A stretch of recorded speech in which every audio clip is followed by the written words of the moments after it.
बोल. काल दिनांक 13/4 बुलढाणा शहरामध्ये संभाजीनगरमध्ये काही इसम IPLचे सध्या क्रिकेट सामने चालू आहे याच्यावर सट्टा लावून आर्थिक म्हणजे गेम खेळतात अशी गोपनीय माहिती आमच्या पोलीस पथकाला मिळाल्यानंतर माननीय पोलीस अधीक्षक यांच्या मार्गदर्शनात आणि आदेशाने पथकाने संभाजीनगरमध्ये रेड केली. त्यामध्ये 2 इसम मिळून आले. त्यामध्ये आरोपितांकडून मोबाईल, LED TVs आणि इतर जे इलेक्ट्रॉनिक ॲक्सेसरी ते जप्त करून त्यांचे बँक अकाउंट्सच्या डिटेल संदर्भात माहिती घेतली. त्याच्यामध्ये काही कॅश ट्रान्झॅक्शन्स त्या संदर्भात झालेली आहेत.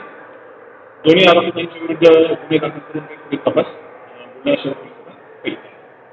किती मालमत्ता जप्त? याच्यामध्ये 42,000ची मालमत्ता सध्या आम्ही इलेक्ट्रॉनिक जप्त केली.